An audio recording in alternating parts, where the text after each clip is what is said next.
Hey there, boys and girls. Welcome to another episode of Hollow Weekly. Nick Rollins. George Healy. And special guest, Alex Taylor. And today... Welcome, Alex. Welcome, Alex. We're glad to have you back. I'm glad to be back. We talk about you every episode. We're like, we miss him. Aw. Please come back. We talk about him in every episode about Twin Peaks, which he's avoiding, so he doesn't know we're doing. Yeah, we can't tell him about how in the last episode... Right. I was mentioned in the Twin Peaks episode? No. Okay. Nah, Oh, don't gotcha. go back and listen, because then... I'm going to wait. Spoilers. I have to catch up. So we wanted to kick off a potential new series where we compare the original film to the remake. Yes. Which we kind of did with How Low Can You Go and Carrie. We talked back and forth between the both of them and all that shit. But we decided, let's just tackle that shit head on. Absolutely. And with the best way to do it is going with what's regarded as one of the best horror films of all time.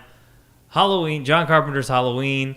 And then Halloween 2, directed by Rick Rosenthal. Rick Rosenthal. And then comparing them to Rob Zombie's Halloween 1, and I think the second one was H2 Halloween. Yeah. No, this is Halloween. Just Halloween 2. Oh, okay. Okay, so just Halloween 2. Yeah. Whew. Okay, well, let's jump. So this is a podcast. I'm just curious with the listeners if they can see the smile on your face when you were announcing Rob Zombie's movie. Yeah, that was A a... begrudging smile. Yeah, I was a little... So we're showing our hand a little bit, but okay. Let's, Yeah, well, no. I'm super... Like, I wrote notes down, like, praising a lot of shit in at least the first one. Because I don't know... We didn't... Because Alex came over, like, kind of early, and we were, like... We started talking about... We're like, no, wait for the show.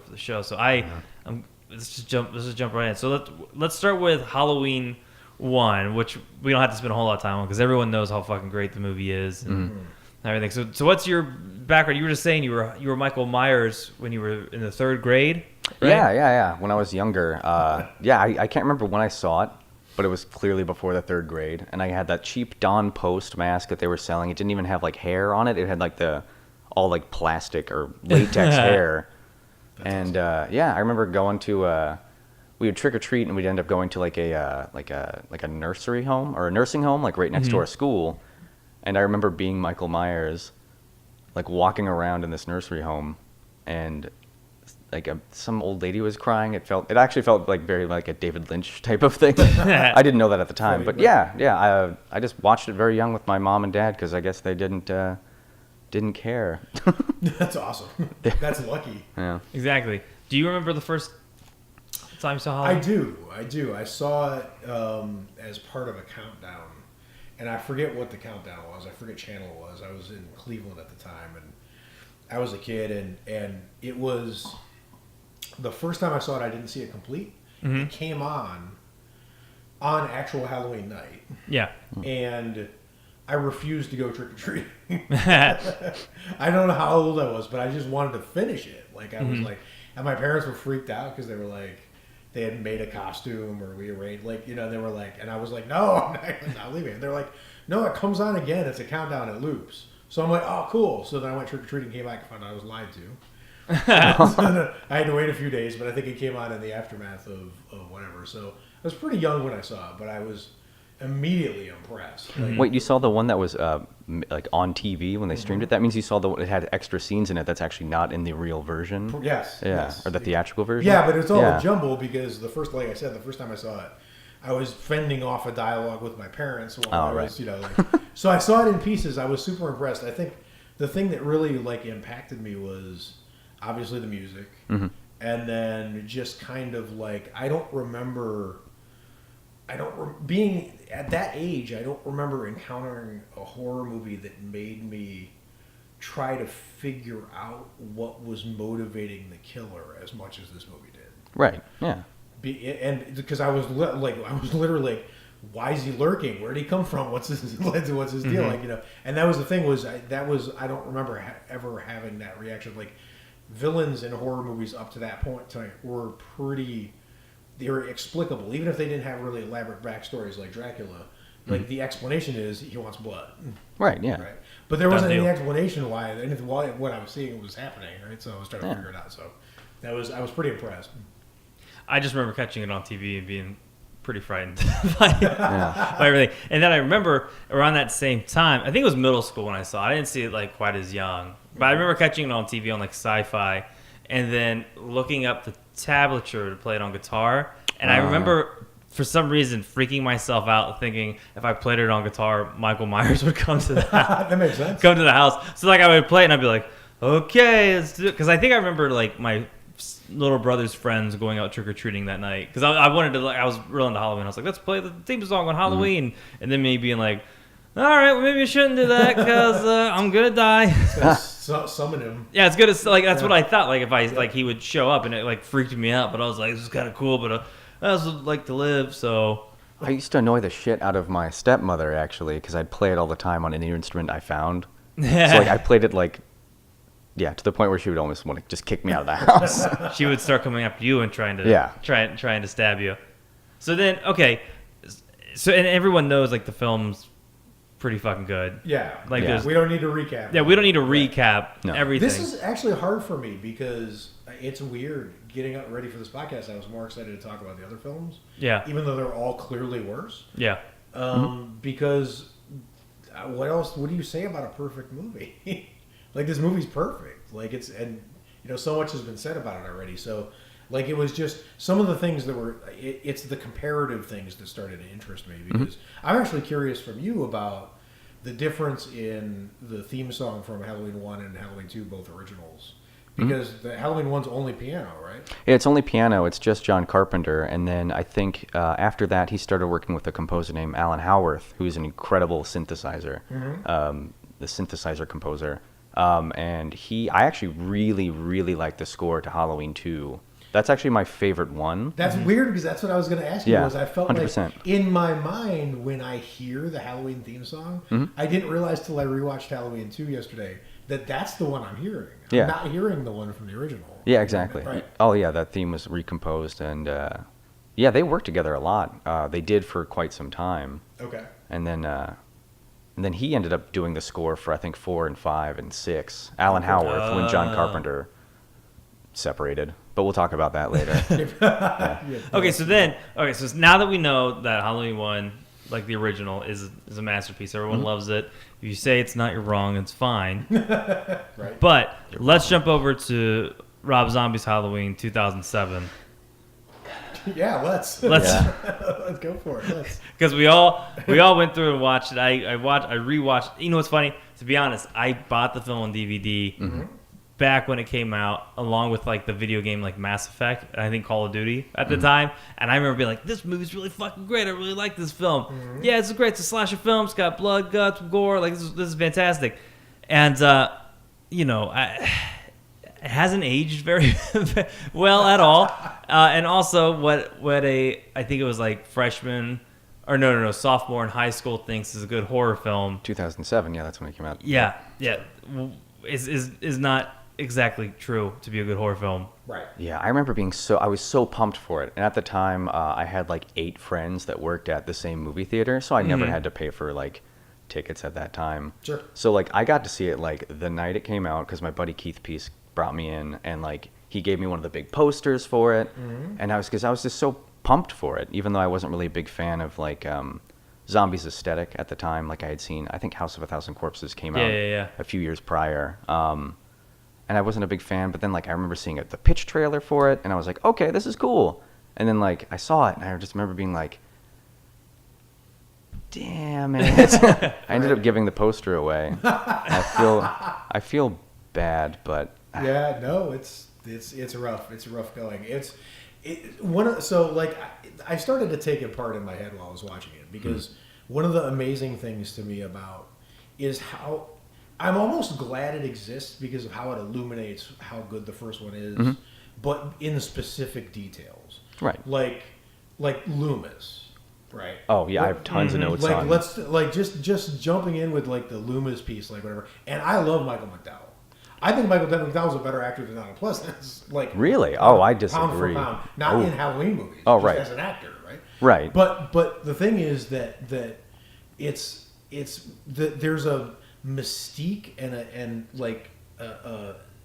of really Van Helsing quality sitting latent in the original Loomis. Yeah. And none of that is there in the new one at all. No, he becomes like a fame whore, which actually, I the more I thought about it, I kind of like that was actually kind of brave of Rob Zombie to actually change a character that we all know and love. I like his character in Halloween 2, Zombies 2 better than 1 because he did that more. Yeah, He went further with it. And that's the funny thing is like I like when I finished, I was so angry that they changed Dr. Loomis, because Dr. Loomis is actually one of my favorite characters in film history. I love Donald Pleasance. Mm-hmm. Yep. And back to the point of like their acting abilities, I obviously prefer. I mean, we all prefer Donald Pleasance, Of course. as Dr. Loomis. Yes. But if you look at it, in the original first 2 movies, Donald Pleasance would usually have like several like long, crazy monologues that like if anyone else had tried to deliver it, it would just sound bizarre. But he brings like a sense of class to it. And if you watch in the remakes, I remember Malcolm McDowell basically did like the similar setup, the Devil's Eyes, that speech. In the original one, the camera stays on Donald Pleasance, does not cut away. In the remake, there's cuts, there's edits back and forth. They have to Like cut away cuts from to Malcolm his McDowell, eyes, yeah. or cuts to like reaction shots from everybody else, because like they didn't. I don't think he sold it as well. He did. I mean, he didn't. I mean, as talented as Malcolm McDowell is, like it. Donald Pleasance, man, he brought a sense of class to even the sequels that aren't as good. Sure. There was something about it. Well, there's a question in my mind about how much Malcolm McDowell was phoning in his performances in these 2 movies. Because Donald Pleasance never phoned anything in. No, I don't he was think 100%. he did. I don't think he phoned it in the first one. Now the second one, it seems like he really just hammed it up. And I think that might be because he was trying to be like the fame, you know, eccentric, like, oh, I'm so famous, blah blah blah. Don't make me look bad, blah blah blah blah blah. Yeah. But I kind of liked it. The second one, Sure. Like, I kind of liked how much of a dick he was gonna be. Yeah, when we get to the second one, I've got some thumbs up stuff. My notes are like a roller coaster for the second one. All right, Same. so for the first one, right off the bat, I just want to give. I think Rob Zombie has some pretty good visuals, and the guy who shot the first one, I think, is the first Halloween, the 2007, was shot 10 times better than the second one. I inverse. I think You and George agree. I think the second one looks a lot better. I know they shot 16 millimeter for the second one. The first one's 35. I don't think it's the same cinematographer. It's not. No, it's that different makes guy. sense. I actually don't like the first one. I don't like the look of it. Just to me, I even have notes about that, especially comparing it to Dean Cundy, who shot the original 1 and 2, who also shot Jurassic Park, and he's just brilliant. He's a brilliant cinematographer. Sure. Sorry, I don't mean to like No, keep going. No, railroad this is what you. we should do. Yeah. I just Halloween 1 2007 looks like standard coverage to me. It's just like we got to get the scene. At least with Halloween 2, especially with those sweeping shots when Hulk Michael Myers is walking through, like I don't know. I think there's more style in Halloween 2. Why do you prefer the 2007? Just I curious. feel like there's more clarity in the visuals in the first one, whereas the second one, like I paused it at a random time, and the screen was just a complete blur, and I was like, that about sums up the cinematography of this whole. That actually makes sense. I think the first one is clearer. The second one is definitely darker, and the first one I remember feeling like. But that's the thing is I didn't feel like there was any life to it. I felt like it was clearer, but it was just static. You know what I mean? Yeah. At least the second one was giving you iconic shots. Like I'll get so to give credit to the second one, I did like when he was stabbing Octavia Spencer. Like the way he would like throw his hand back and then stab. I like that shot. Like that looked fucking cool. Yeah, it looks like he's about to throw a baseball. And to be fair, the cinematography does reflect sort of like the feeling that the first one was going for. Like it had like a dirtier, more like run and gun kind of feel. The first one? The second one. I was about to say, the second one totally. Whereas the first one feels more like they know they're making a movie. Yeah. And to me, it was just I could take in everything visually a lot easier. So it was more pleasant to me. Right. And I also thought they did the lurking shots a little bit better in the first one.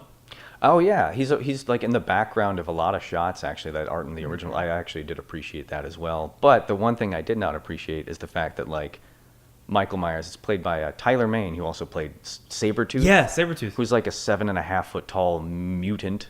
Yeah. And like you would see that guy sneaking around. He's not sneaky. Yeah, he's just a giant man. How do you guys? Okay, because I remember being upset. In the first one, in the second one, he's traversing like his own personal Appalachian Trail or some shit like to get where he's going. But in the first one, there are scenes where he's literally sharing a sidewalk with people. He's just walking. Yeah. And no one is reacting to like this enormous guy walking down. They're not even looking at him. Like, not that they have to detect that he's Michael Myers, but if someone who's 7.5 feet tall passes me, I'm like, exactly. whoa. Like that man is a giant. Right, exactly. So, and he's creepy as hell. Yes. And I remember, like, I was so mad for some reason when they made him a giant. Like, it wasn't the size or, like, the physical strength of Michael Myers that scared me. Right. And I felt like Rob Zombie felt like they had to do that. Yes. And I don't know. I actually have a theory about this. And it's part of my bigger theory about how these movies went so wrong, but I'm still sympathetic to them. Because they're garbage. These movies suck, okay? Like, both zombie movies suck. But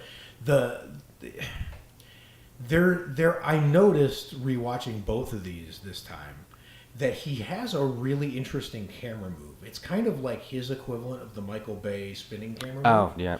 Where when someone's getting savagely beaten or killed, he puts the camera lower than like their waist, shoots slightly up, and then the camera moves in the same direction that the damage is happening. So if you're pushing someone into a wall to the left really hard, the camera shakes left, like, and follows the thing. Yeah. And it's really effective. Like, yeah, that makes sense. It feels like you're being thrown around with the character. Yeah, exactly. It puts you in the That's exactly. And I think he's really good at that camera move.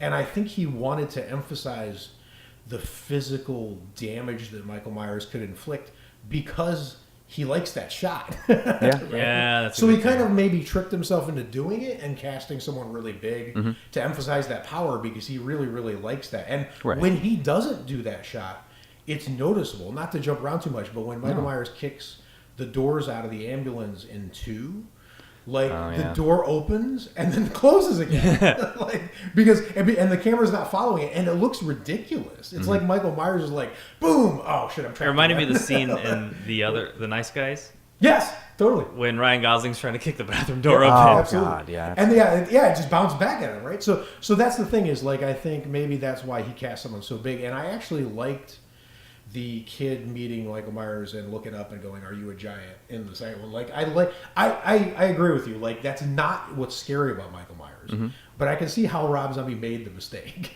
Right, like why he felt like they need to make him big. Like because we already have like a big hulking like Jason Voorhees. He's like it felt more like Jason. Yep. Yeah. It felt like Kane Hodder than Michael Myers. Totally. Agreed. Nothing against Kane Hodder or Jason, but right, but you don't need to clone him. no, Exactly. He's his own thing. The thing I noticed right off the rip with the 2001 is that, like I said, Rob Zombie's strong suit is definitely in his visuals, not his writing. Like, oh my god, the dialogue between like the family in the beginning, so trashy. it goes from it's trashy and not that that's a bad thing. Like if it's trashy, like make it feel good. It just didn't feel genuine trash. Like it felt like they're like, hey, we're gonna write this family to be like this fucking gross. The dad's gonna like hit on the daughter and yell. I don't think Cheryl Moon Zombie should act. Like I just like not to say she shouldn't act. Like who the fuck am I to say that? I just don't think she's a good actress at all. Especially in the scenes where she's in the same room with Michael. The little kid? No. Michael McDowell. Malcolm McDowell. Malcolm McDowell. Yeah. Because that scene, like when they're in the same room together, like giving lines, it's clear. But I the beginning throws me off, and I know the dad's supposed to be a shithead, like a lecherous piece of shit. Well, yeah, that was my issue too. Is like when I see Halloween, and in the first 3 pages of the screenplay, there's the word skull fuck. I'm like, I am out. Like this is just like and I know that's like Rob Zombie's like gritty, trashy aesthetic. He likes that, and like like people like that. It's a taste thing. I don't like it. Right. But sorry, keep going. No. You're right. You're right on track. But with it's not that. even just a question of not liking it. It's a question of how tragically bad it is for this franchise because Michael Myers was the shape. It wasn't even Michael Myers originally. Yeah. It was the Shape, right? So like when you've got someone who's the Shape, there's this mythic like he's the boogeyman. Like the boogeyman shouldn't have a backstory, and if he does have a backstory, it shouldn't be a Jerry Springer backstory. Yeah. It really fucks with my head. There was right, like he's just wrong for this. Like if Rob Zombie wants to put that in another slash, well he has, right? Then that's fine. But the Shape is mysterious and like there's no mystery left after he's done with this backstory bullshit. And there's movies that deal with like kids who have shit families, but like they build up to it or they show you why that family is the way they are. Right. So when you start with that, you just don't give a shit about anyone because the dad takes it from 0 to 100 in like 2 fucking seconds, and he knocks the table off, and they're going back and forth. The one thing I liked, I don't like the fact that the 2007 film tried to cram Halloween, Halloween 2, and an origin story into the same film. Yeah. It made the pacing feel The pacing was terrible. really weird. What'd you think of young Michael? I thought the actor was good. I hate this story. I just because like we said, like the idea of Michael Myers, what made him scary was like it was just a normal kid who snapped. And it makes you feel like anybody could or got snap. possessed. Yeah, Possibly. or In the original, or whatever. Yeah, even that. Like, the actor was good, especially for how young he I thought was. the actor was good. I actually liked the beating up the bully scene. I got to admit. Oh, the kid from Spy Kids. That's the kid Is from that Spy who Kids. that is? Yeah. I actually too. enjoyed that scene. I thought it was good, and that's the funny thing is because it's moving away from backstory. I mean, it's showing you backstory. It's showing you like how Michael's developing into like what he's going to be, but there's no talking. Like it's just like the kids talking. Don't hurt me. Don't hurt me. Don't hurt me. But like there's no real. It's really Michael just being silent, and it's even the first use of like where the kid's like totally beaten to a pulp, and he's like just begging, "Don't hurt me," and Michael pulls the mask back down, and you know as soon as the mask comes down, you're dead. Well, what I noticed about that scene is it even has a young Michael lurking shot, which is what he ends up doing before. Oh, yeah. Totally. Yep. Because the kid's walking, and then the camera like refocuses, and he's just like showing him the back, and I'm like, oh, I kind of That was like, a good. Those are the types of visuals that I think the film did right, like showing him doing the traits that he has as an adult killer. It's just. Agreed. It's just the dialogue. Even when they're in the bathroom, the kid's like, hey, if I give your mom a quarter, she'll show me your titties. And I'm like, here's the thing. You can have Michael's family be, like, trash and, like, just like a piece of shit to each other. But don't make everyone. And everybody is like Ken Forey, the truck driver. Yeah. He has that awesome cameo because I love him. Dawn of the Dead, of course. Any alum from any of the Romero movies. Yeah. But he's just like sitting there looking at like just porn, just like why? And like everybody is like, they're just all kind of like I don't like or care for anybody in the first in Rob Zombie like that for both movies except for Sheriff Brackett. Yeah, he is the only. Brad Dourif's performance in Halloween great. 2 is incredible. Oh, I'm reversed. I thought Halloween 1 was great, and then 2. I loved him in Halloween 2. I liked him in both. Brad Dourif, his reaction when Annie finally gets murdered, and you know that's Danielle Harris, the little girl from 4 and 5. Yep. Same girl. But yeah.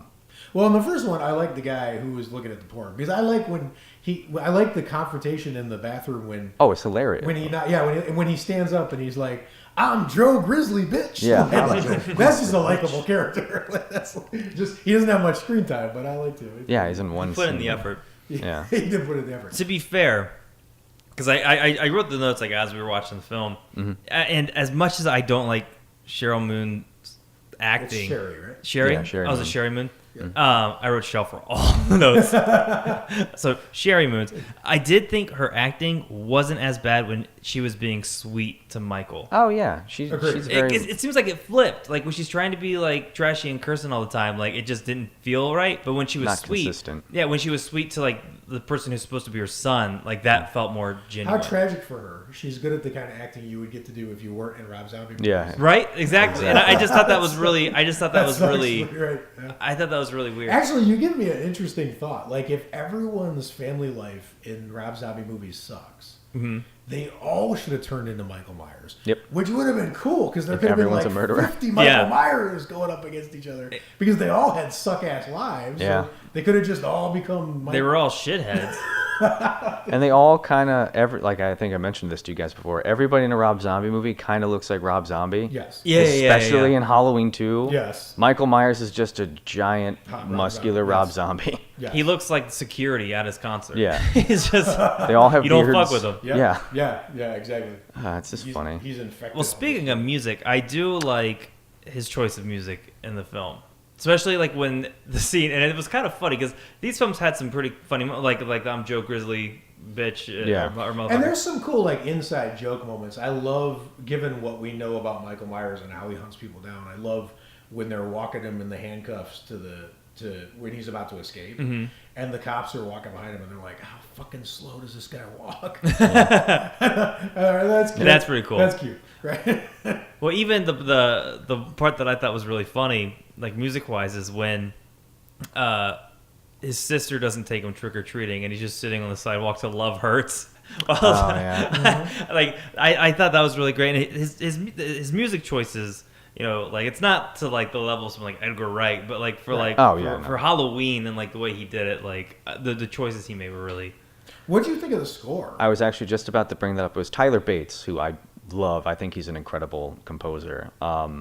Was kind of like you're pigeonholed if you're rescoring Halloween 1. His score for Halloween 1, Rob Zombie's Halloween 1, is essentially like it's him just kind of reorchestrating what John Carpenter and Alan Howarth did. Right. Mm-hmm. Which, I mean, he did a great job. They sounded great. It was appropriate at times.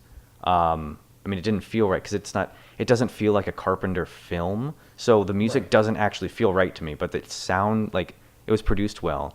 Interesting thing for Halloween 2, they never used the theme. That's right. In Halloween 2, you never hear toot, toot, toot, toot, toot, toot, toot, toot. They made the conscious choice because Rob Zombie, they tried to put it in places, but because that absolutely does not feel like a Carpenter film, him and Tyler Bates, they just decided, like, let's just do our own thing. And I applaud them for that. That's a huge, to make that decision because, like, that music That's like redoing is so Jaws iconic. without Exactly. right. But, like, some people, I can understand why it would bother some people not hearing that theme, but I think, like, as a music composer, I kind of feel like Tyler Bates had the ability to do his own thing. Yeah. So I appreciate that. I think that's cool, actually. Yeah. I remember the first time I watched the original Halloween complete after it was over. Some time passed, and then when I heard that music coming from the TV in the room, it scared me, and that wouldn't have happened from a Rob Zombie movie. Like, even if it was the exact same music. Yeah. You're right. Like, you have to put the visuals together. Exactly. It has to be Carpenter visuals with Carpenter music. You can't just put Carpenter music and expect it to be. Yeah, so it Scary. did stick out in Halloween 1 because, like, it doesn't, even though it's like after like it's almost like a virtually exact remake, just like adding like a bunch of cuss words and shit into it. After like the sad backstory for Michael Myers, but Right. What'd you think of him? The first kills as young Mike. You first. So I don't think there's a single good kill scene in the entire 2007 movie. I sort of like when he kills the father because it's that part because I think everything else in the film is like kind of loud. They put like music cues to, I believe. But when he kills the father, it's like relatively silent. Mm-hmm. Yeah, well, And it's just him like lurking over him. I kind of liked that. it's okay. Plus to see that guy go. Yeah, no, that was good. That He was good at acting like a shithead though. Yeah, he was. Oh, that guy! I can't remember his name, but he's a good actor as well. I do like him. I do like. I admit I don't think of him as kill scenes, but I liked his escape in the jail. I liked I liked the particular moment when the woman. He's killing all the cops in between two basically locked doors. Yeah. And there's a cop outside the doors with a shotgun. And she opens the door and she blasts it at him. But Michael's holding one of the cops who's dead in front of him, and the shotgun hits the cop, not Michael. And he tosses the cop aside.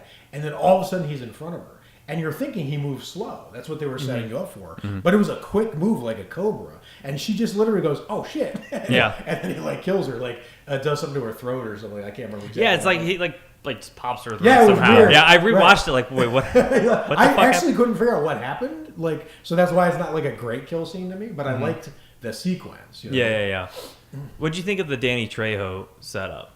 Like with him being Fucking nice to him? hated that. Me too. I hated it. Same thing, dude. That was my notes. Is like also Danny Trejo was like one of the first like good actors to show up in the film. Yes. Because like when he gave him his dialogue, but like I've been in the walls, like that felt genuine. Totally. What were you saying? Oh, I was gonna actually. I kind of disagree. As much as we all love Halloween 1, the acting aside from Donald Pleasance and Jamie Lee Curtis, like Annie and Linda, like PJ Souls, and I can't remember the other woman's name, who's also in Halloween 2 for a scene and in Halloween 3. They're not that good. I actually think overall the acting is actually better in Rob Zombie's Halloween. Oh wow! Even though the script is terrible. Because he's got some good players in there. Yeah, he like does have even some good players. I Lord- like PJ Souls though. I think that's that's a writing thing, maybe. I don't know. yeah, that's hard. You're right. I mean, Well, Danny Trejo, but the problem is the good actors in '07 didn't have that much screen time. Yeah, or a good script. Right, it was monopolized by the not so good actors. Yeah, I just couldn't stand how I don't Brad know. Dourif accepted. I Oh, love. yeah. I think he's the best part. He becomes like the Loomis character that I care about. Yes, He basically is Dr. Yeah. Loomis in 2 for That me. is true. that's a good point. It's a switch. Yeah, Bait which I'm and cool switch. with. Yeah, and I like Charles Cyphers played Brackett in the original. He's great too. Yeah, he is great. Sorry. No. I was just saying, like the whole Danny Trejo thing, just for him to still get it in the end. I don't know. Like that's the thing is with this film is like, I know it's a horror film, but like give me someone who's like redeemable in some way, shape, or form You know to what? care. This the aggravates only me. one. This aggravated me more getting ready to do this because I watched 2 of these fucking movies back to back, right? And because I hadn't done that before, I hadn't realized that in Halloween 2, Michael Myers comes across a kid, and the kid looks up at him and goes, "Are you a giant?" And he's just staring at him, and he doesn't kill him. He lets the kid go. So, like, Michael Myers will spare people. Yeah, he has a code, I guess. Right, but he doesn't spare Danny Trejo. So now it makes me even madder. If Michael Myers hadn't spared anyone in 2, then I'd be like, okay, Rob Zombie's like, this is an unstoppable killing machine. He doesn't give a fuck. He'll kill anything in his path, and it doesn't matter if you're nice to him. He's going to kill you, right? But in Halloween 1, he kills the guy who's nice to him. In Halloween 2, he lets some random fucking kid who didn't do anything for him go. Agreed. No, this is bullshit. And he had Danny Trejo say the line, "But I was good to you, Mikey," Oh my God. like Yeah. 4 times. Yeah. Like, because we didn't get the point the first time, Yeah. or just from watching it. He didn't have Yeah. to fucking say it once. He was the only kind character in that movie, and Right. he gets his face smashed in with a TV. Oh, Yeah. Yeah. it was the way the way the scene was executed aggravated me. When I watched it at the time, I was like, you know what? It's a choice. He's saying Michael Myers isn't going to spare anyone, and then he fucked it up in 2, and he made me retroactively mad. Yeah. And actually, when I was rewatching, I rewatched Halloween 2 today as well. There's the scene at the end when it's Laurie and Dr. Loomis are in there in that room where they turn on all the oxygen and stuff. And like Michael breaks down the door, and then Loomis holds the gun up and just like, he's out of bullets. Yep. And Michael takes the scalpel and like, it seems like he wasn't trying to kill Loomis. He's just like, just fucking get out of my way, and just stabbed him real quick. Yeah. Because like I want to kill this person, but like it seemed like he's still like. Yeah, he could have finished him, but he didn't. Right. I mean that could have just been me the way I'm interpreting it now, but like it seemed like Michael. But that is what happened. He didn't go for the throat or. Well, Yeah, he just some like, of the "Stop really it." good things about Halloween in general are when those things are ambiguous. Yeah. And I think that's part of why Michael's sideways head tilt is so great and iconic. The Because tilt. it's almost like he's trying to figure out what he's up to or what's happening, like, or he's just, or he's just remarking it with body language and then moving on. But like at the very end of Zombies 2, he's holding the knife up behind Laurie's head, and she tells him, "I love you, brother." And the knife gets closer, like he's going to kill her, and then his eyes fuzz out and he collapses, and then that's it. Like she walks out, and the rest of the movie, it happens. We'll talk about it, but it's ambiguous. Was he going to do it? Like the way it's shot, he didn't throw the knife away and be like, "I love you too, sister," or whatever. Yeah. He just died, right? Yeah. So like, there's ambiguity to, is Michael going to spare people or not? You know what I mean? Sorry, but that's what I'm saying is Yeah. like, to have Rob Zombie was like, no, there's not gonna be any ambiguity. He's gonna kill everything in his path, whatever, until not. And I'm like, oh my god, you're an idiot. Yeah, and that's like again comparing and contrasting the original to the remake. That's what John Carpenter wanted, like a blank canvas for you to put like your fears, and then even you could guess like what Michael's psychology was. But with Zombies remake, he's telling you like he has a fucked up family. This is why he's this, and this is like it's there is no ambiguity, which is this kind of like that's what the allure of Michael Myers Well, was yeah, originally. and the only Yeah. ambiguity is going to come up in Zombies 2, where he's on some fucking mission that you're going to have to explain to me because I still didn't get it. Yeah. Because he was trying to bring his dead ass ghost family home. Oh my god. So Yeah. we're not at 2 yet, but like I know. that's what I mean is like it's the ambiguity is it's so badly written it's ambiguous because That's I don't odd. think anyone knows what the fuck he was trying to do. I did catch one thing that I know it had from watching it now and not enjoying most of the film. There's a scene when Michael is or Dr. Loomis, who I have my notes is Dr. Loomis, good fucking actor. Like I like that guy. He talks about he asks Michael, "What's your favorite color?" And then he goes, and it's just like a weirdly written thing. He goes, "Actually, black is the absence of color, and white is all the color." But he talks about how he talks about the like polar opposites of color, which is funny because right after that, Sherry Moon, Yep. Mhm. Sherry Moon comes in. And I'm like, oh, that's funny. You talked about how the opposite ends of the spectrum of color, and now you have the opposite ends of the spectrum of acting. Yeah. Oh no. You have a great fucking actor and a terrible fucking actress. This is great. Thank you for explaining me the absence of talent, It's an analogy. then all the talent. Right. Well, so then we have the Halloween 1. We have the house sequence where I got lost in how like they were babysitting the kid and chasing the kid and all that stuff. Whatever. And this is part of the thing to me is this. There's this amazing. It's such a compliment to what Carpenter did. One of the best scenes in 1 is when running across the street and trying to pound on the door and trying to get in the door before Michael gets you. And that sequence had no teeth in the '07 version. Yeah. No, well, yeah, that's another credit to Carpenter. Is like he can set up locations. They're very important. They're like another character. I mean, I know that's Yeah. No, true. which is great because like you remember at the end of the movie Halloween 1, they show the locations like where could Michael be, and like you remember exactly where these places are, and you know the relation of the two houses. They were across the street from each other in the original movie. Yeah. This one they're like down the street, around the Right. corner. I don't know through. It was confusing. Yeah. The fact that you can't say it definitely right now. I have no idea.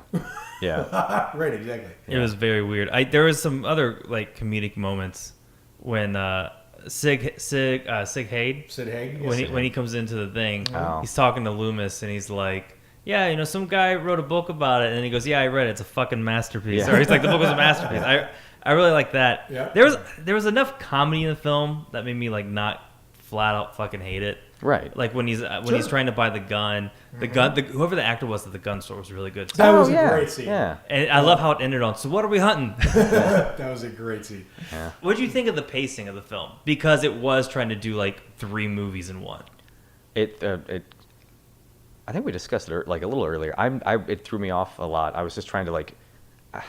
It's a clusterfuck. Yeah, I like that's a the good way to put pacing of 2 better. So Yeah. we'll get to like whatever. But the 1 just felt like not only was it trying to do too much, but like let's talk about the elephant in the room because we haven't really addressed this. Halloween 2 original. So at the end of this, when we're done with this, we can do some rankings. Right? Yeah. Yeah. Halloween 2, the original, is the funniest of these 4 movies to me. Mm-hmm. Okay. But maybe it's because I have a 6th sense of humor. But what's happening in this in 2007 one is you have these weird moments where there's like this comedic things, and that usually is to release the tension that you built up in the previous scenes. But there's no tension, and it's not scary. Yeah. Right. So Halloween 2 is a 1981. It's a better than average slasher movie. Right, not great, not the greatest movie ever, but a pretty good movie, but typical slasher, like whatever. And it scared me when I was a kid. It could scare me now, potentially, like in scenes if I watched it in the right mood or whatever. Mm-hmm. The zombie film is not scary for a second to me, right? And that means the humor, the pacing, all of that is off because you use pacing in a horror movie to balance when the scares are coming, but there's no scares. There's just slaughter. Yeah.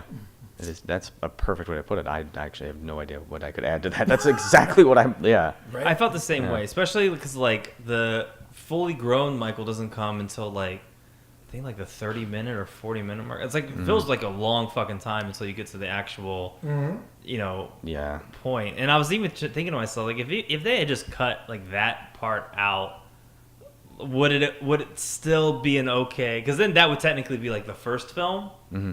Would it have been a better movie Right. if they had gotten rid of that His first act? backstory. Yeah. This is the first act of him growing up. Absolutely.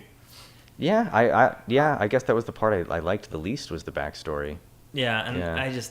I don't know. But it's hard to even imagine it without it because, like, you would have to take everything out. You'd have to take talking Michael Myers' kid out. He talked way too much, by the way. Mm-hmm. You'd have to take a lot of the parental interaction. I mean, if you gut the movie, it'd be half as long. I mean, it's hard to...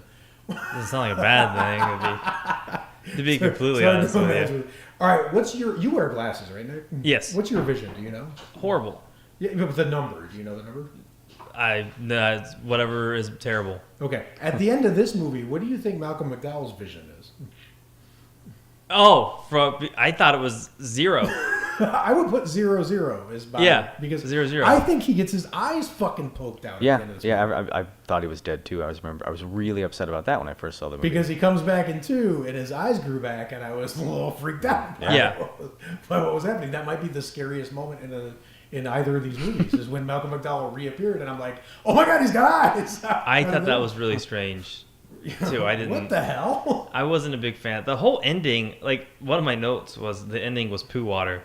I just didn't. I know how. Okay, so like Halloween 1, like the Carpenter one, like it ends. Second one picks right up where they left off, and they sort of try to. I just hate the fact that she pulls the trigger, blood hits her face, and then it's just like, oh, we're done. Here's the credits. It's a gunshot fade to black. That's like. I'm gonna disagree a little bit there, but that's okay. So we established I hated the ending. I hated the chase sequences because I never knew where the fuck I was or what house I was in half the time or who was in the ductwork or the walls or like whatever. It was terrible.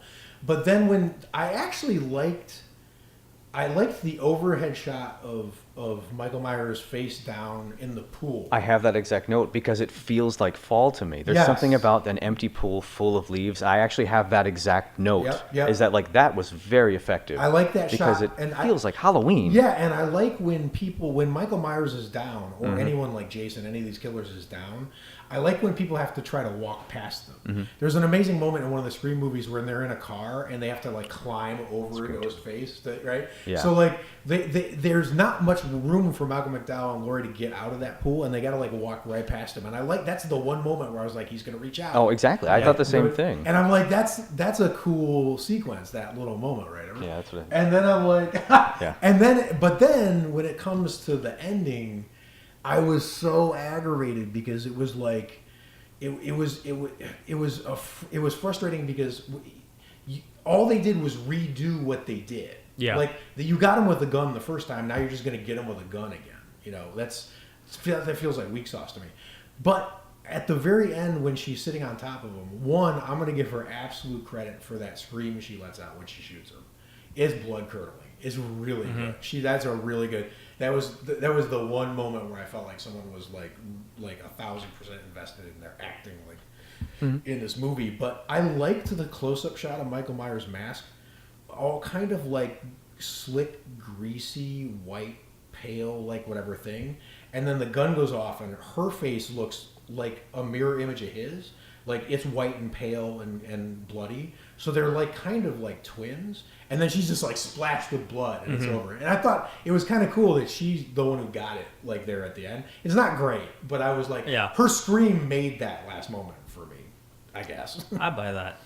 Actually, we haven't talked about the mask. I know it's a kind of a subtle redesign, but I actually quite enjoy the new mask. I liked it. Yeah, it worked. That's for this film, his mask is probably the least. Yeah. And it's kind of cool. Like it's not like, because the mask in like 4 and 5 and 6. That's when it gets real whack. This one brought it back to where like it actually looked fucking cool. Yeah, and it was scary. Yeah, it had presence. Whereas like 4 and 5, I mean, I like, because I actually do love those movies as well. And my childhood mask was the Don Post Halloween 4 mask. Right. But the Halloween 5 one just kind of looked like a rat. I don't know how to explain. It looked like a rat version of Michael Myers. Totally. Terrible. But and then like whatever happened with Halloween 7, we'll talk about that later. But like the mask was changed 3 times. Yeah. They were consistent with this mask, and I thought that was pretty cool. I liked this mask. It was better than most of the sequels. The only thing is I felt like it was only as effective as it was being shot. Yeah, So that makes sense. There's ways it was shot where from angles where it looked great, and Mm-hmm. there's ways where it shot where it didn't look all that fantastic to me. So Yeah. it was really, I think the mask design was good, but I don't think, there's a story about like the old Hollywood actresses where like they knew exactly what angle they wanted to be. You were never allowed to shoot them from certain directions or whatever. Like They would things just actually get look people better. hired. They would get the DPs hired that they liked. Yes, to because shoot they them, knew yeah. which right exactly. Yeah. And this mask looked good from some angles and not from others to me, but it was serviceable. Yeah. I buy that. Yeah, and you were talking about the fall, the leaves. I think that's sort of why I like the cinematography in this one better, because the color palette for it was more orangey and brown. Definitely. And it gave me like the fall Halloween feeling. Same reason why I like Trick or Treat, because it gave me that same feeling. Yeah, Where- because the color palette for 2 is like black. It's like black and green. Yeah. It's like black and green. Right. And yeah, so the ending of Halloween 1 or 2007's Halloween's Yeah. a little iffy. And the only reason it's iffy, and this is a pretty good goddamn segue, is because we'll go to his sequel, Halloween 2. Yeah. Are we gonna do 2 original, or are we gonna do Let's do 2 original first, right? 2 original first, and then we'll go over Yeah. that. So second original, opening right where the last one left off, which it actually I had seen Halloween 2, so a little history. I want to know you guys' history of Halloween Sure. 2 first before we dive in. I remember seeing it on television a whole lot. I mainly remember like the hot tub scene of like the girl getting like boiled, and that was about it. Right. I watched it today, and this was the first time I had seen it through and through. Oh, cool. So I don't have a history with it. Like, I have Oh. a tiny history, but today was like the first Right. day I actually Cool. took it in. So what about you guys?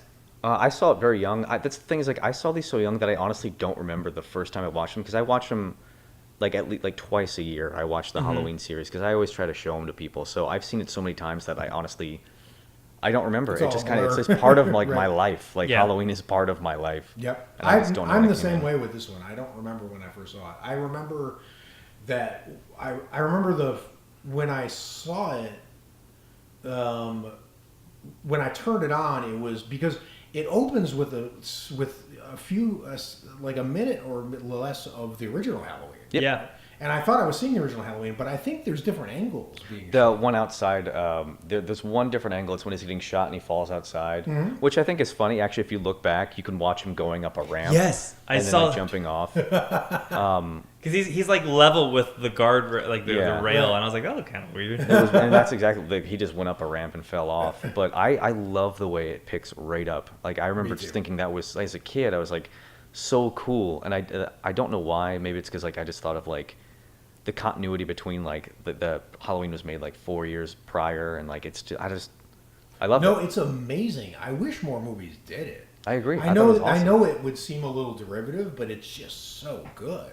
Yeah. You just get such a charge when you realize you've been dropped right into the. Yeah, it's still happening. Yeah, exactly. The night continues. So cool. And I liked, and we'll talk about this when we get to zombies too. I like how they used Mr. Sandman. Yes. Oh, brilliant. It felt better. You know what I mean? It was great. It didn't feel as forced because I It wasn't watched derivative like exactly. like- I watched this Rob Zombies sequel because I didn't know how the second Halloween used it too. So when I saw Rob Zombie using it first, I thought he was just using it to be creepy because it's like, everyone sort of thinks of that song when you think of like kind of Agreed. creepy stuff. But when I saw it in the actual second Halloween and like that, it was one of the first songs that play. I was like, oh shit, that feels right in this film. Yep. It Yeah. feels really good. It's And so good. And it just sets you up too. 'Cause Man, it's- I get goosebumps yeah, actually you thinking just, about it. It's so you just good. think about how great it fits, and I love the shot of the house too when it's like slowly coming down. Like that first Through the shot, leaves, yeah. yeah, I was like, God damn! And I know I'm instantly in for a better movie. That's so good. It's so good. Yeah. And I like that both of these Halloweens start with POV, which I think is really clever because it was Yes. more subtle. I didn't, you don't catch it. It's not as obvious POV as the first one, but it's weird that there's not more POV in the films. It makes me wonder why because it's so powerful, right? But I don't think it happens any other time except for the beginning, right? I don't believe. I'm not entirely sure actually. I think it's only POV in the beginning of both films, but I think there's a shot of him on the street, maybe right before he goes to? Oh yeah, when he runs into the guy with the no, I thought it was POV. It's not. When he runs into the guy with the boombox. Yeah. Yeah, I don't think that there's ever POV. Wow, so we actually. both thought it was POV Yeah. right before he goes to the hospital. Yeah. Wow. No, but It's but behind the shoulder. You start with POV, and then he's creeping into the house. And again, when we're talking about Michael Myers sparing people, fucking Rob Zombie, he walks in and he steals the knife from this old couple, and they're watching a news story about it, and it's so creepy good that they're hearing a news story about a killing, and the guy who's done it is literally in their kitchen directly behind them.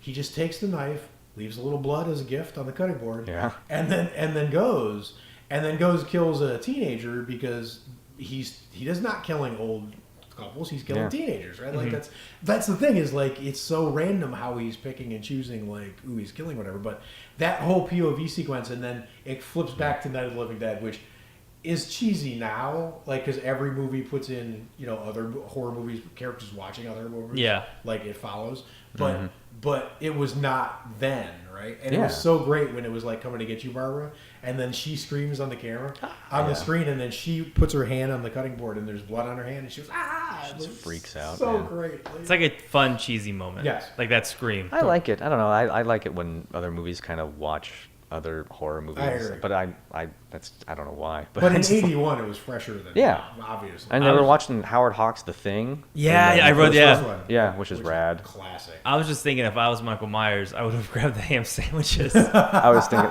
those look delicious. I'm like, I want that. Those Looks look good. That was like a fresh sandwich right there, man. I'm gonna grab that. But actually, then the next kill that happens when he goes over to the teenager, I just thought that was such an effective sequence. No, because- that actually scares me. yeah, exactly. And I love the idea of there's understated details in these ones because if you don't look for understated in Rob Zombie movies, but like one of the understated details is she's on the phone with for her friend, I guess. Her friend. And she goes to see what the noise is, and the phone's hanging down. That means her friend's listening to her get killed. Exactly. Right? Yeah, which is just like... Which is chilling. Yeah. Yeah, totally. Yeah, I'm trying to look at my notes here. The old music. Oh, the older style music for Halloween, like the more synthy kind of stuff. Oh, yeah. I thought that was like it felt like an actual Halloween film. It worked. When he pops in a frame in that scene, it goes... "Beer," like Yes! this weird stinger. And then it's like... That's Alan Howarth, like kind of like really inspiring John Carpenter. They worked so well together. But it scared the hell out of It's me. fucking cool. I know. They did it a few times. Like, even when he's in the hospital, someone's walking and it goes past. Like he's standing like still, and someone walks past him, and you see him. It made that same kind of noise again, and I picked up on that. I was like, that's a strange. Yeah. It's normally it's like some sort of stab or like impact kind of sound, but that sound was really fucking strange. Totally works. Yeah. And I really liked it, and I do like the fact they had Night of the Living Dead in there. Oh, the fucking when they're chasing Michael or they're looking for him, that fucking kid that Ben gets Tramer. hit, the kid Ben Tramer. That's Ben Tramer, the Yep. one that Jamie Lee Curtis was into in the first In the first one, yeah. Is it really? Yeah. Because like when they go to the house later, two friends walk up to the sheriff, I can't remember, and they're like, "We haven't seen Ben in a while. He's walking around. He's really drunk, wearing this stupid white mask." Yeah. And they're like, "Ben Tramer They died. totally took Ben Tramer Ben Tramer's out. dead as shit." That's fucking hilarious. I love that. I thought that car impact and like the ship blowing up was just complete out of left field. Like I was Oh, it like, totally is. That was a little ridiculous. It was totally out of left it was field. like a fireball. Like someone just shot a rocket launcher at him. and the physical like that like it was an impossibility. Like he was driving 70 miles down the road.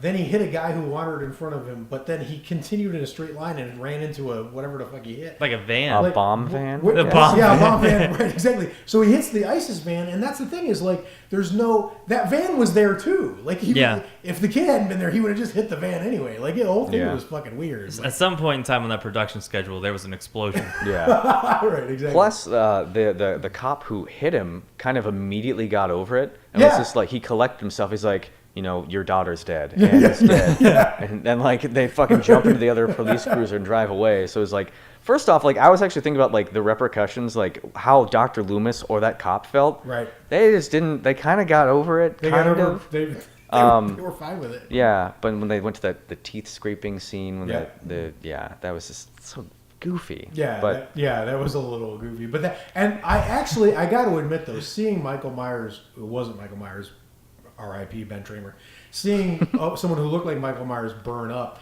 And the cop, he actually really sold that moment when he was like, "Is it Michael? Is it?" Like he was screaming. Yeah, he did that. Is it him or not? Yeah, that was a pretty. That part felt pretty good. That was good. Yeah. Except for the cop was like, "There's nothing I could do. Just wrong place, wrong time, kid." Oh yeah, exactly. Yeah, That like threw me off. One of my notes was burnt bodies in horror films always look cool. Yeah. Like even in like Batman Returns when Christopher Walken gets it, I was like, that's kind of scary. It reminded me of that same style. Totally. Like burnt bodies just always look fucking gross. There's nothing you can do about it.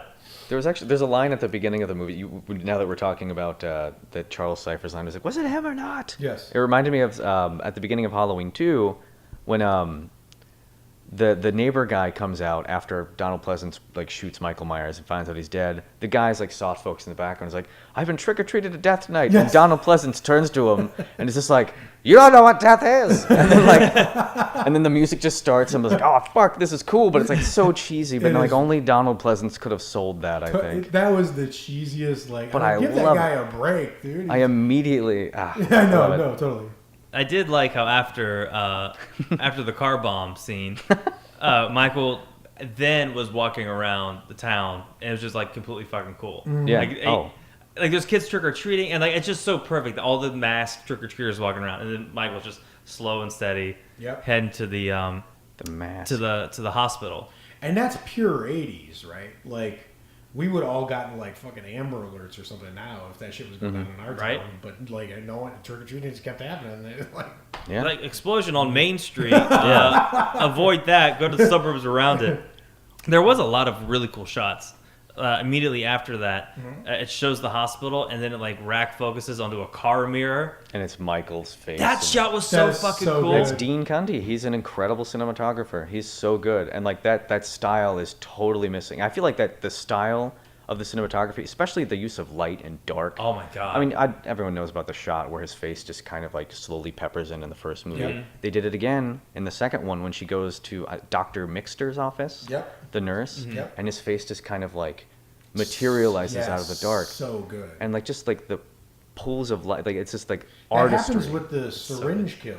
Yep. Too, right? Yeah, that's what I'm talking Yeah, about. yeah, that's okay. When she goes into Dr. Oh, Mixter's yeah, office, okay. and then Yeah. like, yeah, that's when he comes back. And it's- Needles always gross me out. Oh, actually, that's another like needles always freak me out. Like I always have to turn away from like when they were like Oh yeah, getting Laurie Strode's like IV in Halloween 2. I just like it's funny, Well, but who knew Michael Myers was a phlebotomist? Man, that guy can find a vein. oh yeah, He bleeds he's it also out, an like- electrician. He knows how to cut all the power to wherever he is. Like that guy is like a handyman. Yeah, He's he's.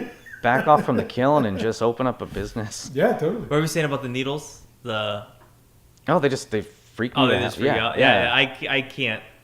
It's weird. I can handle all this butchering, but I can't handle a needle going into a vein. Especially it's when Yep. they pull the needle out and it like the blood follows it. That's like Ugh. that's a real butthole clincher. Yeah, effective there. every time I see it. I can't deal with that. Oh, there's even shots of him. Like the cinematography in this one, I think is probably one of the best out of all four of them. For sure. I even like the old, like, because it was like the 80s tech of like the security camera.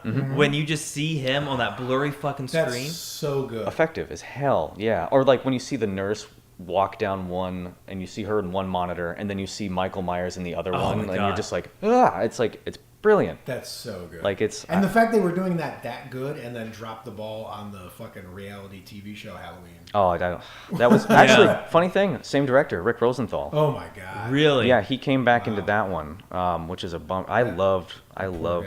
Halloween 2, and Halloween 8 is just that's the worst. Yeah. I actually despise that more than Rob Zombie's. I'm with you totally. There was a guy in the hospital, Jimmy. curly hair. Yeah, you think he's did he die? He's dead. Is he for sure dead? Because like okay. Yeah, that I was really confused on I've He that. never died of known. blunt force blood floor trauma. Well, I guess I knew he slipped and fell, and then like I've always wanted my entire life because but the thing is I don't know if he is because in Halloween 8 Uh-huh. when that crazy guy is talking about like he's going through like the list of all the people Michael Myers killed. Yes. He said he killed a certain amount of doctors, like a few teenagers. Okay, and he's And I not- tried counting it up, and if Jimmy were to have died, it would have been one more male nurse. Well, yeah, but in their defense, like, so I think. but in their defense, like, he's he not didn't stabbed. There's no evidence. You're right. He actually didn't kill him. You're right. Right. He didn't. Okay, that's valid. My thing was though, with his hair, he kind of looked like Ripley from Alien. Oh. And every time, God. every time, like I'd catch him, I'd be like, that's the wrong film. That's the I could get there. That's awesome. That slip and fall was one of my favorite moments, and that's why I said this is the funniest of these 4 movies. Mm-hmm. It's got shit like that, and the hot tub couple, and the incompetent security guard who wanders through the hospital, and all that shit. Like, there's just, and I've been trick or treated to death. There's some funny shit in this movie. I love that. There's a lot of really good shit in there. Oh, and I liked how the security guard got. That was a good scene, and they had a bunch of like the jump scares with the cat. The first time I saw it as a kid, scared the hell out of me. That one creeped me out the most, and I think it was the setting, the hospital setting. Totally. Why were all the lights off in this hospital? You go to any other hospital, that thing's bright as day. Willing suspension of disbelief, or Michael Myers knowing how to cut power lines. Yeah, he's an electrician. Oh yeah, he's so an he electrician. did the '80s version of no cell phone reception. He cut the phone lines, right? So like, which is weird to me that no one noticed that. Like the hospital knew, but like it's Halloween night. Like there's all kinds of injuries and mishaps. People are calling the hospital. Someone blew up in the street. The kid with the razor blade in his mouth. Do you guys remember that scene? No. That's when it's like the establishing shot of Haddonfield Memorial Hospital. It comes in and like this woman is bringing her child in. He's holding something over his mouth, and then you realize he bit into clearly he must have eaten something with a razor blade in it. That's right. That is actually the most gruesome thing in that movie. Oh my God, that's that poor little right. kid. And that was that legend back then. Yeah. Like, yeah. Wow. Yeah. Well, no, that happened. Like that went right by me because I was not even. That's fucked up. Paying attention. Yeah. That. Ugh. What did you think of the story though? Like story wise. So that's the thing is, I feel like this is a movie with a great opening and a great ending and a weak middle. I just feel like they sidelined Jamie Lee Curtis too much. She has like 6 lines in the movie. Right. So I felt like they took out one of their best assets, and they made her. I didn't like the Wizard of Oz soft focus POV from her because she was drugged. I liked it in the scene where the nurse gets killed in the hall. It's the only point. It's the only point where it's creepy. Yeah. But like, I don't know. There's something about I didn't like. I found that kind of the whole crawling on the inner gown stuff gross, and like it was. I don't know. It just felt like it was a bunch of. It was just a bunch of random slasher kills for like 30 middle minutes. Yeah. Of people who didn't matter. Yeah. And almost everyone who died in the original one mattered, Yeah. So there were consequences. Or there were or they were connected to something exactly. somehow, like whatever. And this was not so much that. I really am not a fan of the hot tub kill. I know a lot of people liked it, but first of all, it looked really weird to me. She ended up peeling like a crab, and I thought that was kind of lame. And then their whole dialogue between each other took me out of the movie because that was like Bud, I think his name was. He was funny. Yeah, he was funny, but that's the thing is it was the first time. So in sequence of watching Halloween 1 and Halloween 2, I could watch them all and be in the world, and that was the first moment in the Halloween franchise where I was like, I wasn't watching a movie. I was thinking about the writer's room where the people like, this will be cool. She'll take off her shirt and we'll do this and like whatever, you know what I mean? So it kind of took me out of the whatever. But generally, I liked the story. I thought the opening and the ending were some of the strongest shit of any slasher movie from the era, at least, if not more. But what'd you think of that? I love the story. The whole because when they started Halloween 2, they had no idea that Michael Myers was Laurie Strode's brother. Like. He was not supposed to be related to her. The first one, he was just a babysitter stalker. That was never part of the story. Right. And when they learned that they had to do a sequel, that is great. They wrote that in. That works for me. Like a lot of people actually don't like the fact that they're related. They think that's that. I love it. I think it totally works. It makes sense to me. And then when Loomis finds out that they're related, and he just becomes like this badass, and he's like, turn around and like shoot, like, what are your guys, fire a warning shot? And then yeah, I love that. Again, moment. I love Loomis. I just think he's like the fucking coolest. He turns into Captain Ahab in this going forward. Like, that's this is, and that's you're right. That part of the story was great. Yeah, gosh, yeah, he's just the warning shot thing is awesome. Yeah, he's a badass. I agree with the middle part. I wish the film had been more of like a cat and mouse thing Mm-hmm. between Dr. Loomis and Michael, with Laurie sprinkled in throughout the film. And more involved. Yeah, and more involved. And I feel like that would have made it. I feel like the story was a little weak, but I think the beginning and the end were really good. Yeah. The middle is more of like, hey, watch me kill the whole hospital. That's valid. Yeah, I actually never even considered that. That's very true. In my entire life, I actually never thought like these people don't actually matter in the sake of the story. It's just a body count. Right.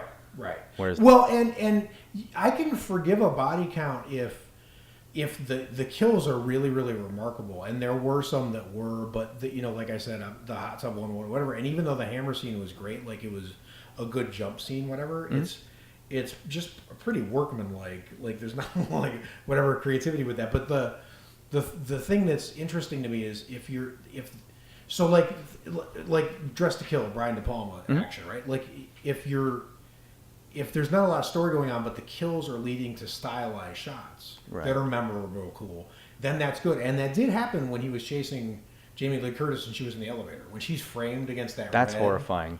Oh my God, that's a really good horrifying, scene. And because that whole, or like when he kills the nurse in the hallway, which is amazing. Oh, that was Where one of my those shoes favorites. Drop off and like, oh my God, it's fucking amazing, right? So like, it's not. That's the thing is, it's not. I can forgive lack of story if you have those there. It's just I didn't feel like there was as much of those there as there could have been, but it's still amazing. Yeah. Oh, I love Hollow. I love it. Every time Michael shows up, he looks badass in Halloween 2. The mask, it's the same mask from the first one. Deborah Hill was they couldn't find it for a while. She was just storing it under her bed for years. No way. Yeah, and like she found it, and it's like it's aged, and it looks so gross, and like not gross, but it looks like it's seen action. Yes. I think the mask in Halloween 2 is the best it's ever looked. Yes. And in the entire series. And so here's the thing, because I forgot that this was something that occurred to me when I was watching it.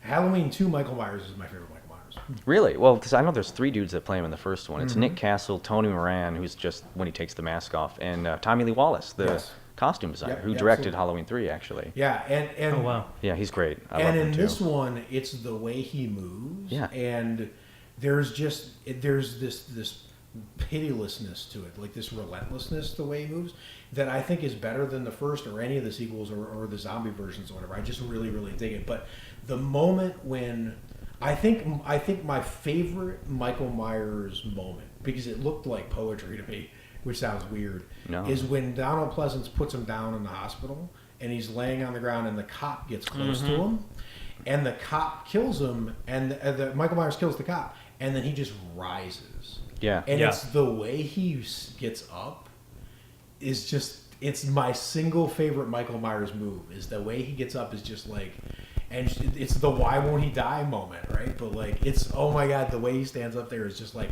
that's the quintessential Michael Myers move to me. Oh yeah, he moved around. It's I just looked it up. Dick Warlock, that's the guy. I totally forgot.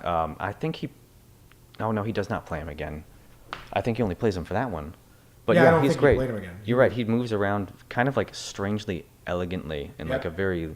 Yep, Yeah, but still slow. He is my very- favorite. Yeah, I've never thought, because I always think like Nick Castle might be, but like it is. I think Dick Warlock is probably the best Michael Myers that we've had. Yeah, he's amazing. He blew my mind. He felt cool, because even in the end when he gets shot in the face, it looks like he gets shot in both eyes. Yes.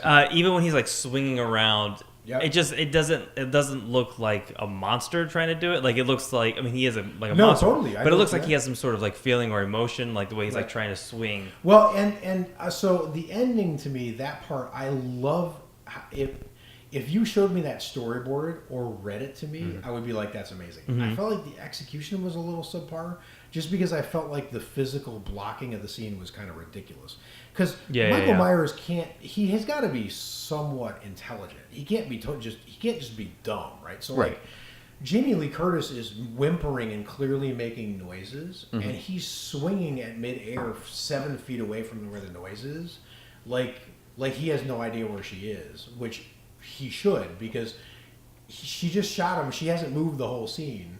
She's still right where she was, which is on the ground. So she's crouching way low down on the ground, right? And Michael Myers' first like 3 attempts to kill her are like head high. He's like, she's not up here, dude. She's down there. That's where she's been the whole fucking In time. his defense, he was just shot in the face. Twice, Yeah, so, I was like, gonna say. like I don't. Well, true. I mean, but then like there are these moments where like he would be close to Laurie Strode, and then Donald Pleasance would undo some gas, and he'd hear the sound, and he would turn around. And they did that like a couple times. I was okay with the first time, but then like they were just basically. I felt like you could just do this with Michael Myers forever at that point. Like, literally, it could be you could do a 4-hour movie of if Michael Myers was after you, the person across the room would make a noise, and he'd turn around and not kill you and go for that person. Then you could make a noise. Like, I feel like it diminished him a little bit.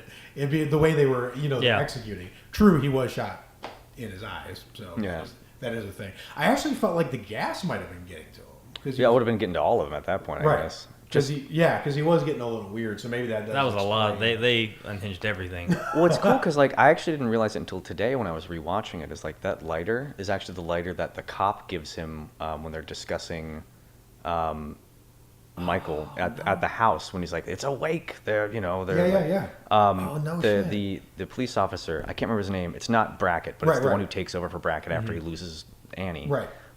Gives him a cigarette. Donald never lights it, but holds the lighter. And then later on, when the nurse woman from Smith's Grove, who was in the first one, comes back to escort him back, he whips out of his pocket and lights a cigarette for him. It's a pink lighter, and he puts it right back in his pocket. Right. So like he has this lighter on him, which that's cool. I never noticed. It's like a little tangible thing that like you get. Yeah, that's really cool, and I do like the ending. I like how Donald Pleasance delivered the line. Like it's time, and then Liz lights him up. I thought that was great. He didn't give Jamie Lee Curtis a lot of time to get out of there, though. No, he almost blew her. He was like, "Turn the corner, and I'm going." I'm 100%. And I'm lighting this up. I feel like he could have had a stalling conversation with Michael out of courteousness for Jamie Lee Curtis, who was at a damaged leg or whatever. Oh yeah, I was going to mention how like it's interesting. Like if you see like in Halloween 1 and Halloween 2. Dr. Loomis is out looking for Michael the entire time, and he usually doesn't find him until right at the end. And in the first movie, Jamie Lee Curtis and Donald Pleasance only share one scene together, and it's that last scene. That's right. Other than that, they never meet each other. And aside from the same exact thing happens in Halloween 2. They see each other at the beginning of the movie because he has to run away from her. And then right at the end, that's when they don't really share that much screen time together at all. I think it's like maybe in the entire series, it's probably like 10, 15 minutes. That's crazy to think about. Which is nuts. Right. Yeah, because they're both they are the story. Right. But you actually never see them together. That's really interesting. I didn't think about it that way. That's totally true. Yeah, for some reason in my head, I see them side by side like all the time. Yeah. But they're never side by side. It's crazy. And so the endings, aside from him giving her like, "Hey, you have 2 seconds to get out of this exploding room," how do you feel about the endings of 2? I thought it was great. I think it's absolutely masterful, and I think it's legitimately scary, and I think the shot of the Michael crying blood is so iconic and perfect for what it is. Like, it's just genius. It's good imagery, really good. Yeah. And that the mask melting at the end, similar to how Ben Tramer's does, like you said, like something about masks melting. I think did you say that or burning? Yeah, burning bodies in horror. Burning bodies look great. Even when he walks out with the obvious fire suit, I still buy it. Like it still looks cool. But no, I thought it was great. I really like it. Okay, so speaking of great, let's talk about Rob Zombie's. See, here's the thing. I feel like I've been set up. I don't think Halloween 2 we can count that as a remake. I think it's just a sequel to his other movie. Because aside from the first half hour, which is all a fucking dream sequence, when a third of your movie actually didn't happen, that pissed me off. When the best part of your movie didn't happen? Agreed. Yeah.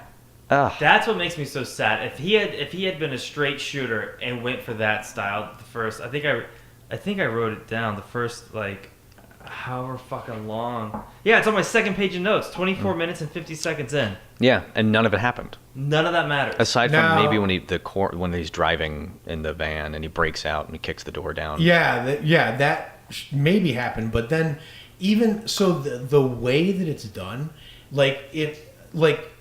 fucking M. Night Shyamalan or whatever he puts in clues, puts in the color red, puts in like whatever. Like there's no clues. It segues straight from Michael breaking out of the ambulance to the hospital with no subtlety. Like this is happening. There's no hint of this is not happening. Yeah. Like there's no way you can rewatch it and be like, oh, I should have known, like whatever. No, because he just filmed it like it fucking happened and then told you it didn't happen. It's the worst thing I've seen in a horror movie ever. It's worse than Birdemic.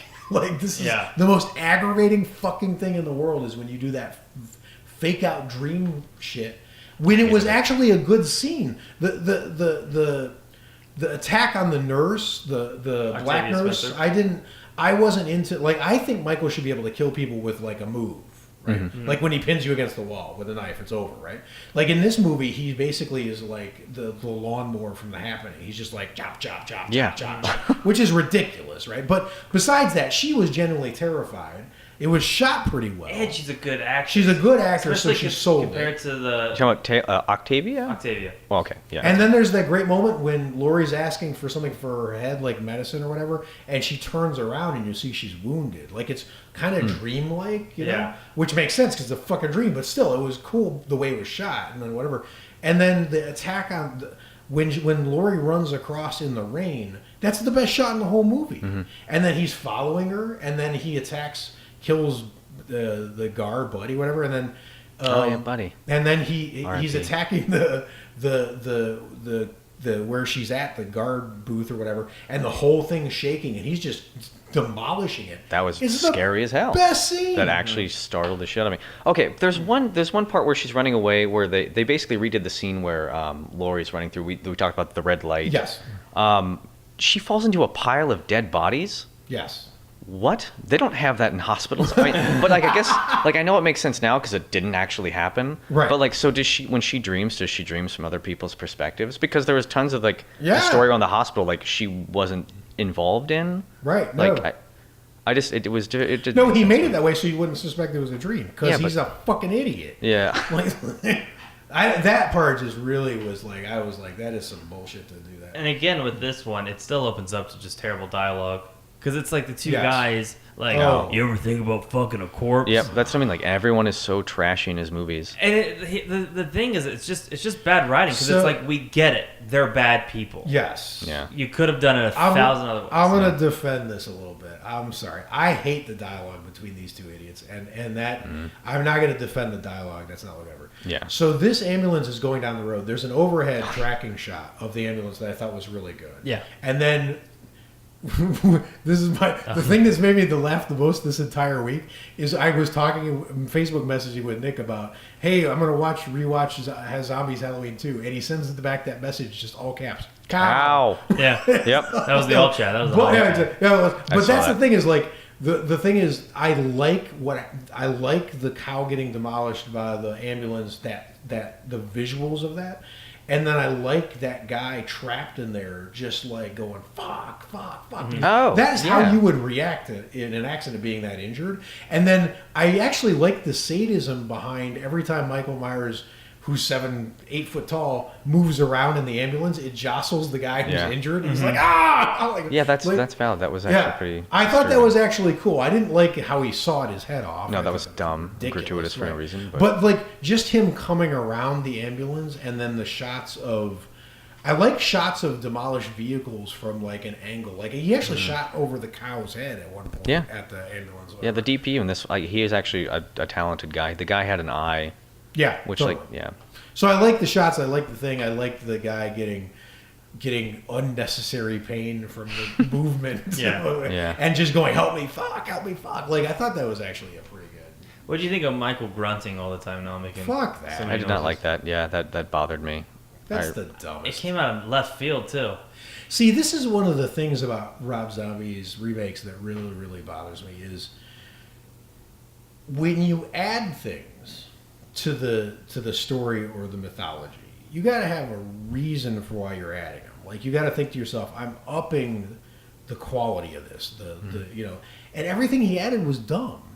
It's when he was reshooting kind of like the original principles that he was doing okay, like, and he could have added good stuff. It could have been an interesting backstory. Instead, he gave Michael Myers the backstory every serial killer has, right? Like he's an abused kid and like whatever. Yep. Okay, well, thanks for adding that. Now Yeah. it's just he's one of 1,000 serial killers. Like Yeah. So he was adding all this stuff, and he's adding this mythology, which I'm sure we're about to get to about how Michael's talking to his mom and a horse, and he's trying to bring his family. And little kid version of himself. Right. Although I actually really like how that played out in the end, but it's. I mean, oh man, it's so aggravating. If you're thinking to yourself, I've got the Halloween story, and now I'm gonna. You know what I'm gonna add to this? here's what I'm going to add to this. I'm going to give it this. None of that ever happened. The hospital sequence didn't happen. Well, you added Friday the 13th. No. Like adding the Mm-hmm. mother. Yep. And making the mother. Like I said, role. he just became Jason. Yeah, that's what was the point I wanted to make in the first. Like he's a giant, and yeah, he's basically just become Jason. Yes. I was reading more behind the scenes, like when he met with Malek Akkad and Urban Yablans, the guys who produced the original. They've been producing the entire series. I think they're still doing the new remake, which is cool. Yes. He was happy with the first movie because of the success of it. Sure. Because it did well box office wise. It I think tripled like what Because they Zombie spent. said he was never going to make it to. Yeah, but then because he knew he had big shoes to fill. Right. But Malek Akkad said make this your own way. Like don't even think about Carpenter's. Like don't consider Carpenter's movie, which is why it's not a remake. It's a sequel to a remake. Yes. Gotcha. Totally. So aside from and I think he did the hospital scene to throw people off, and which is honestly that could have been fine if he did that. But the fact that it's 1/3 of the movie literally didn't happen, Right. That's just bad. That's just bullshit. That's bad. And honestly, I'll do some defense of one thing he added was the thing that we talked about earlier in the podcast was he made Loomis kind of a villain at this point. Yeah. And I remember thinking to myself, I'm going to rewatch Halloween. I was like, I'm going to watch Zombies Halloween for this podcast, and I dreaded it. When I thought to myself, I'm going to watch Zombies Halloween 2 for this podcast, I didn't dread it. I was sort of looking forward to it, actually, which is to the credit of the movie that it's not I think where it's bad, it's worse than Zombie 1, but where it's better, it's much better. So I really liked the Loomis arc. It didn't attach to the story at all. There's no excuse for that. Whatever. But there were just these great moments, like the horror fan who meets Loomis at the book signing. That guy's fun. I like that actor. Oh my god, I can't remember what else he's in. But sign it, Chet. Chet Jones. And you're no, sign it, Chet, the bringer of death. The bringer of death. Malcolm McDowell just rolls his eyes. We have one every time. And I like that Malcolm at this point, but I don't like this for Loomis, but I like for this world that Malcolm McDowell was wrong every step of the way. Yeah. So Loomis is wrong all the time. Yeah, I don't like Loomis in this movie. Right. He's like Michael Myers is fucking dead. He's not alive. And he's wrong, right? But then there's this moment at the book signing when he's like, there's always one weirdo, and literally the next guy tries to kill him. It's Linda's dad. Right, exactly. Yeah, from the first movie. Right, but he's saying there's always one. Yeah. But for you, there's two, dude. Yeah. You're always wrong. And I remember that my initial thing, when I saw it, this was almost the height of my film student pretension. I thought the movie was kind of trashy, and I hated what they did with Dr. Loomis because, like I said, Dr. Loomis has been my favorite character, one of my favorite characters in film. Yeah. But after rewatching it today, I appreciate that Zombie tried to do something different with Loomis. Made him a dick. I didn't care for Loomis. I loved how much he played up to being an asshole. Yeah, He put Loomis into Brad Dorff. You were absolutely right. and Brad Dorff, Sheriff Brackett. I love him. Yep. I empathize when Annie dies. Yep. That his reactions really got me. I was like, oh Totally. shit. That fucking looks like it hurt. Totally agree. And just because Brad Dorff's a great actor, Yep. who who I also think actually would have could make a good Dr. Loomis if they're recasting Dr. for sure. Loomis. That would be really interesting to see him try. What'd you think of the pizza scene? Pizza scene. Why am I? Where they're eating pizza. Yeah, where he's doing the weirdo story. Yeah, he's telling the origin of some phrase or something Yeah, and then a starving Marvin. Starving It's Marvin. Marvin who? But then he's eating the yeah. pizza all weird, and it's intercut with Michael killing I think a dog or something like that. Yeah, I didn't care for any of that. Yeah, okay, I didn't either. I wrote that down. I was like, that I thought scene that was felt pretty dumb. Yeah, it felt really unnatural. Yeah. I think they were just trying to show his home life. I mean, I thought the scene, actors performance-wise, felt natural to me. I like Brad Dorff, and I was just trying to attach myself to anything I liked. And I think he Life was preserver. the only thing I liked about it, aside from Malcolm McDowell. Yeah, Right. I didn't like the scene, but I did like how they were cross-cutting between the two scenes. I thought that was I kinda think cool. there was some kind of weird metaphor going on, and it maybe Rob Zombie just doesn't know how to explain metaphors, but there was something going on that I couldn't put my finger on with Loomis. He kept saying things about doling out violent things to the masses. And I know Rob Zombie said he doesn't want to glamorize violence, so he shows it and it looks really ugly, right? So Yeah, I guess it's he bad. doesn't want it to be stylized or whatever. And that's the thing is there's this throwaway moment when the guy at the book signing, Chet, the bringer of death, is walking away from the table, and he's still talking to Loomis, and he goes, "Michael's so deep. He's so much deeper than all those other killers like Bundy and all those other ones. He eats your soul. He's really deep, like whatever." And if you're putting a characterization of Michael Myers as being a special kind of horror phenomenon in the mouth of a character who's clearly an idiot, then you're making some kind of comment on what Michael Myers is. Yeah. I don't know what it is. But I don't know either, and there's these other moments where Malcolm McDowell's riding around in a limousine. He's funding An Amazing Life by giving the story of Michael Myers to people. Yeah. Which is what Rob Zombie's doing. Oh, yeah, that's right? true. So there was something going on, and it's so muddled, I couldn't put my finger on it. Like, if David Fincher was doing it, like, at the end, I would be like, oh, yeah. Like Social Network, like, oh, yeah, right. There's a metaphor here, and I don't know what it is. Yeah. Right? So, it was just puzzling me when Michael McDowell was coming on the screen.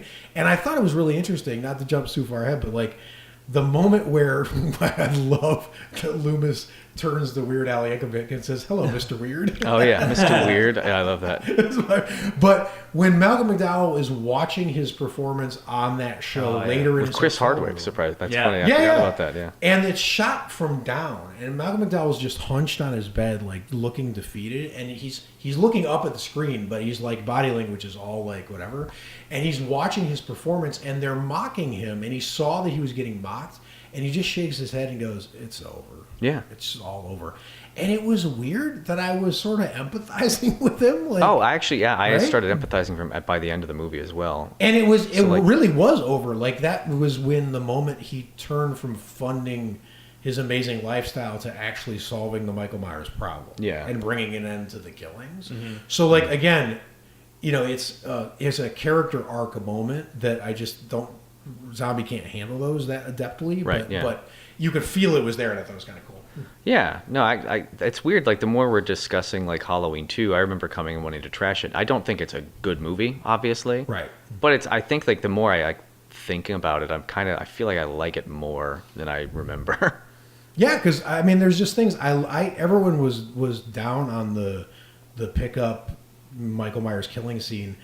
I actually liked it. I don't like the way he was laying on the ground. He got back up and put on the mask. That's the thing is in Halloween 2, when in the original when Myers rises, that's how it looks to me. And he kind of just stood up and put on his mask. And actually, Zombie like soft focused it because I think even he knew that it wasn't right. Maybe I don't know, whatever. But I actually liked the fact that he got this beat down from these guys, and it was a violence.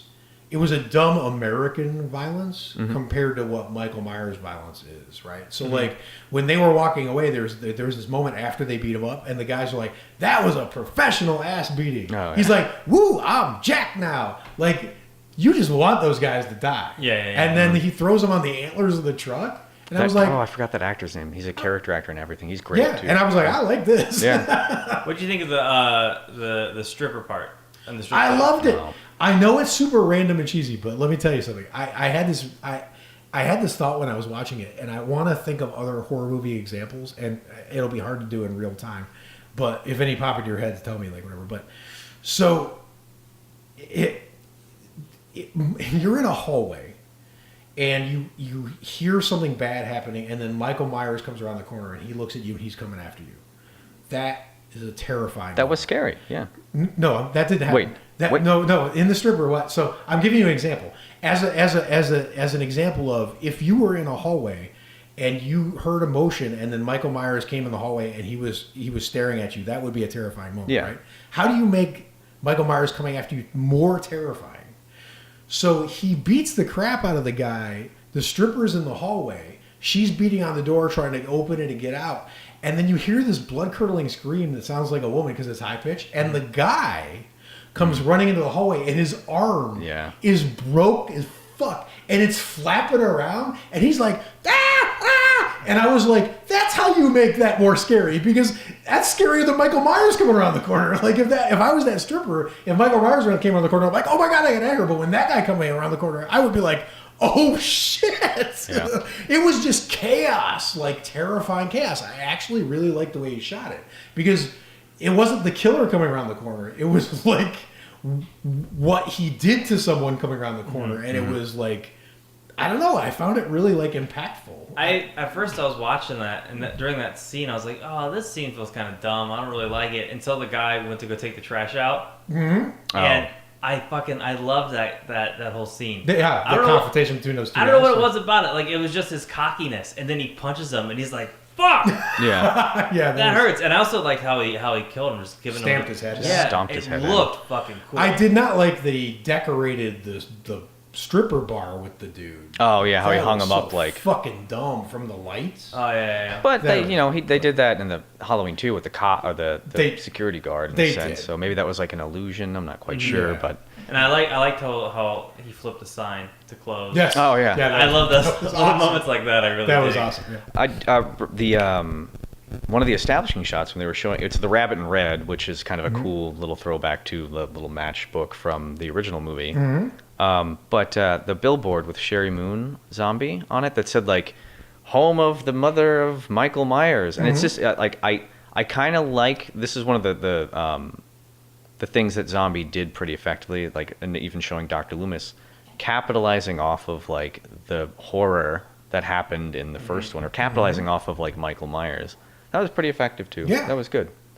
And I think he was trying to say that he's not just trying to capitalize off Michael Myers, which again is interesting, like whatever. And the problem is this could have been a good movie, except for where it was bad. It was so bad. Oh, like the hokey. I still think the mother and the little Michael Myers, like that, it just came off. White horse. Yeah, That was so Yeah. fucking dumb. He stole the white horse from Twin Peaks, by the way. And like this is the thing, like that part was terrible. But like as an example of like fucking terrible, all right. So Laurie Strode, you tell me what her job is at that place where she's hanging out with the old dude. bookstore. She just works at a bookstore. Is that a bookstore or a coffee shop? Is it a record store? Or a record- I don't and know, what were yeah. they doing? Because all I saw them doing was singing and dancing and Yeah, sounds like a good Yeah. job. like I don't know what the that sounds like a good job. Yeah, I don't know. Like, and then you have this dialogue between them. Like the girl walks in and she's like, "What's up, dick lickers? Let's go. Oh, Who's yeah. got it? Who's gonna go? Who's got the balls to go?" I'm like, nobody talks like this. Yeah. Yeah, and that's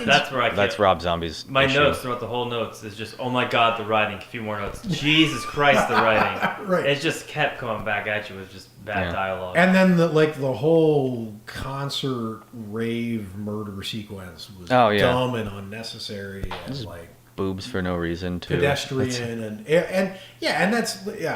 I mean that's the thing is I thought like this was like literally like a heart monitor graph. It was like high low high low high low like Yeah. I also the other thing I didn't really understand was why the daughter of the sheriff Annie? was why was she so against having another cop like still on the front porch? I don't know either. Actually, they don't really clarify that. I It have made no idea. sense, and the dialogue was like, "She tried to kick me in the nuts last year," and I'm like, "Oh God, please stop with the Yeah, dialogue." yeah. I just didn't understand why. Like, hey, because I think it was 2 years later. Yeah, it was. Why are you against a guy protecting you from an unstoppable force of evil? yeah, that seems like a super random unnecessary right. And then there's this like there's this moment there's this whole sequence with Laurie Strode where she's like, "I'm sick of being the good girl. I'm gonna party and be a bad girl, like whatever." That threw me off too. I'm like, what? Like, I didn't get a whole bunch of intimations about what a good girl you were up to 'Cause now. Like, Yeah, I was not. I didn't care for anybody in that movie. Again, Nope. it's like that's Rob Zombie's thing. Is like the characters. You're right. They're all kind of just awful people. That's what I wrote. After I wrote it down. I wrote down Twin Bleaks. After one of like the white horse things. oh, yeah. Because something happens with Lori, she yells, or I think she's like, "Fuck you! I want my medicine. Fuck you." I wrote down. I don't care about Lori No. in this film at all, and I don't understand why like after 2 years she's like, fucking like super like kind of grody looking. No, she's got a Charles Manson poster in her room. Yeah. She's the victim of a attempted serial killer. Like what? I mean, none of this makes any sense. Yeah, I That's didn't some really bullshit. get that. There is a great kill scene outside that house when Michael appears from behind a tree. Mm-hmm. That was super effective. When he kills the cop. Yeah, Yeah, that He's just behind a tree. Like the cop's got a gun and he's like whatever, and then Michael just is there. Like Boom. it's shot really well. Yeah, and towards the end, I think is when it really starts to fall apart. And he did this in the first one too. he used a lot of. It wasn't really like because they didn't use like the slow motion like cameras that shot at a high frame rate. They just like slowed the frames down and tried to do like that slow mo shit. Yeah. Anytime they did that, I fucking hated that. I hate that. terrible. I like that in any capacity. It just always feels slow because they did it. Because my notes is I can't stand the slow mo. More fucking slow mo. Slow mo shots are dumb. What is this ending? It hurts. Yeah, I thought something that was pretty interesting that they did was actually Annie's death. They don't show it happen. Yes. You see like Lori come upstairs and find like smashed, Evidence of and it it like happening. smash cuts back to like him. I did like that. destroying the place. So that's like.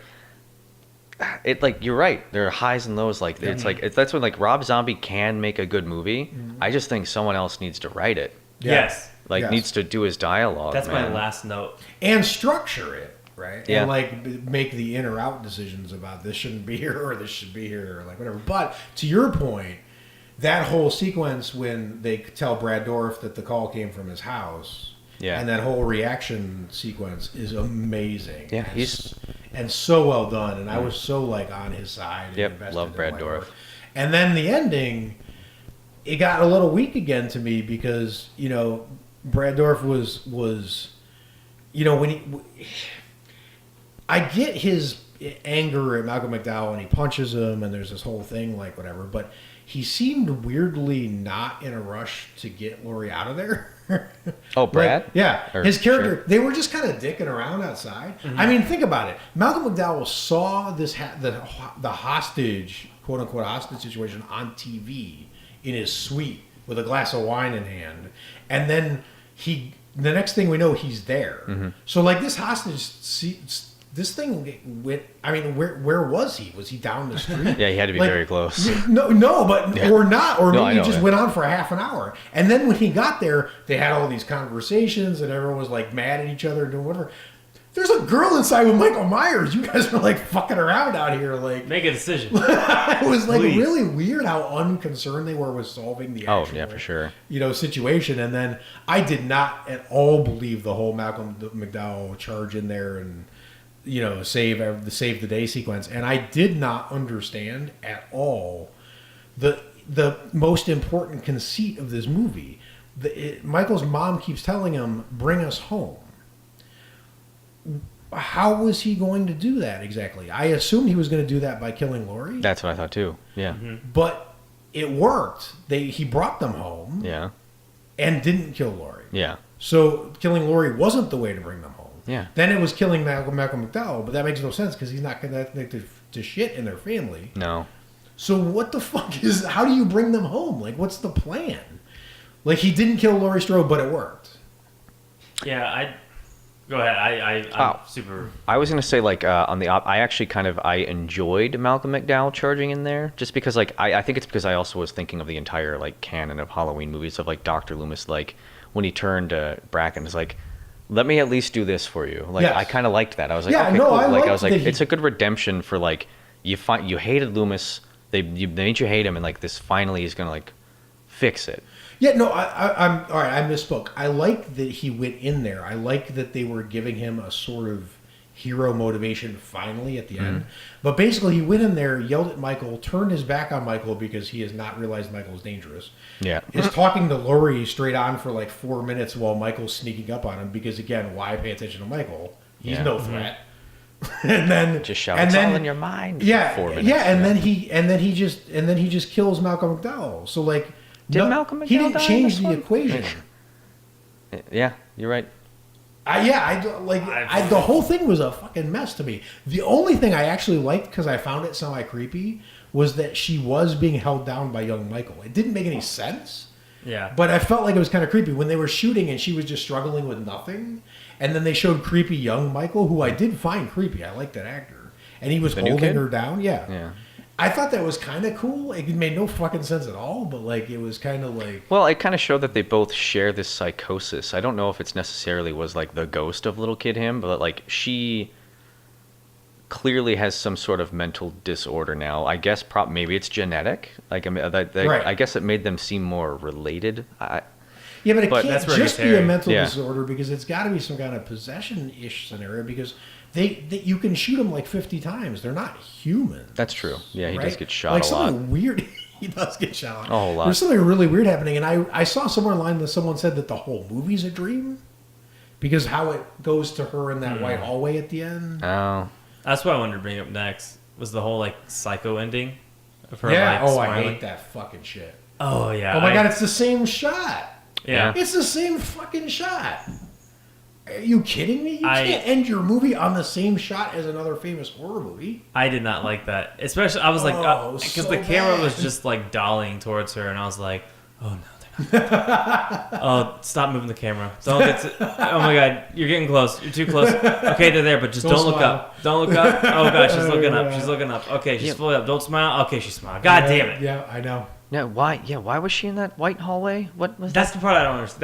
That's where Twin Bleaks comes in. And I don't know what the fuck any of that's about. Maybe Right. we were supposed to find out in Halloween 3. That never happened. Yeah, well, I mean, there's only a couple possibilities here. One is she's having a dream, which begs the question: is the whole fucking movie a dream? Which is going to make me even madder to think about, so I'm not going to pursue that. And then the other one is she's an institution, like Michael was, but this is how she's visualizing it, Right.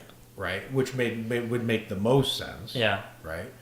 Or she's at home having this dream because they didn't arrest her because, I mean, she didn't do anything wrong except for walk out wearing a mask. Yeah. Brad Dourif looked horrified that she walked out wearing a mask. Yeah, and then they all shoot her. Yeah, she gets Yeah. shot. I think she was dead. You think she's That's I what think she's thought. dead too. Yeah, I do. Because too. they shoot the shit out of her. They shoot her. They shoot. Yeah, everyone dies in that one. Bearded Michael Myers. Yeah, but that's what I'm asking you is if she's taken up the mantle from Michael Myers, then shooting her Wouldn't stop isn't her. going to do shit.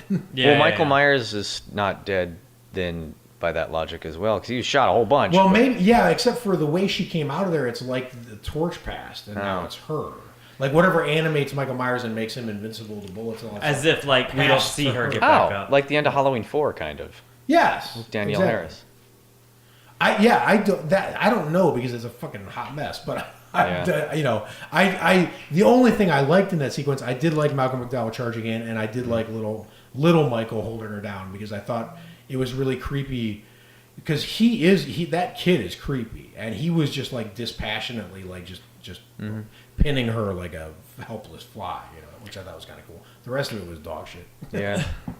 Yeah, I just you guys were saying, yeah, the more we talk about it, there's more scenes I like. I just can't hop on that train. I try. I'll still say his first one was better. Okay, so Okay, let's wrap up with rankings. Oh, crap. We know where the first Halloween's gonna land on all these lists, but Well, all right. So we know the rankings. The Yeah. rankings are obvious. It's Halloween 1, Halloween 2 original, and then for me, it's Halloween 2 remake, and then original Halloween 1 remake in that order yeah, from good to bad. You But- prefer 2 to 1? I do. For zombie. Me too, actually. and I flip it. Yes. So that's the only difference. Yeah, and then the rest is the same order, right? Yeah. But the only other thing that would be interesting to me is, and this is the thing that I was telling Nick this earlier, actually. If you were stacking it in order of like which is the best visually, I still think it's 1, but I feel like I would tie both 2s and then put Halloween 1 behind. I know you love the cinematography. Yeah, I love that. Like that. There's it's just looks fucking crisp. I think it looks amazing, and overall, The it's lighting. amazing, like whatever. But I think there's just some really cool, iconic shots in Zombies 2 that I really dug. Like I really liked, and I think some of them were really, really powerful in a more abstract way than 2. Right? So I actually think I like Halloween 2 visually, like as far as Better than cinematography 1. is concerned. Yeah. wow, Even despite the incredible tracking shot at the Sure. beginning of 1. sure. And then Halloween 1. And then, like, way below, I'll put Rob Zombie's Halloween 2. And then Halloween 1 is just forgettable. It's just standard coverage, again, to me. But that's the thing is, like, to like, Zombie's credit, like, his team around him is really good. Yes. Like, makeup, wardrobe, the score is solid, like...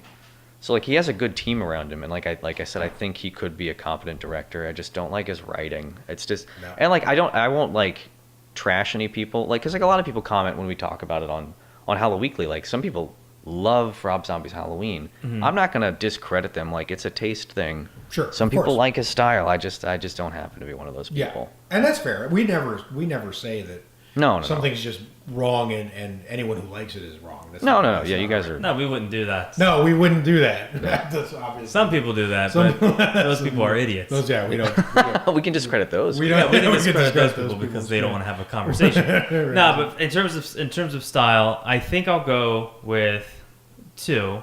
It had a lot more. Like I really like the shot of like when the red in Michael's face. I love that, and I love the shot of when he's holding up the nurse. Yep. More than I like it than the staircase shot where it's up the stairs and you see the guy Yep. hanging. I like the nurse shot better. So I'd go the second one.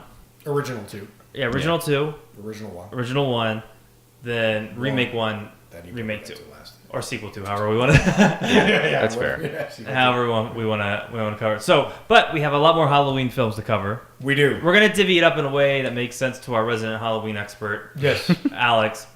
And I appreciate that. until then, if you like this episode, head on over to our Patreon page. Consider giving us a donation so we can make more kick-ass content like that. Do it. And, I'm a donor. yeah, I'm proud. There we go. See, we got Thanks, one Alex. resident one right there. Thank you so much. And follow us on the Facebook page. Join the group and watch a bunch of horror movies and stay scary. See you next time, guys. See ya. Bye.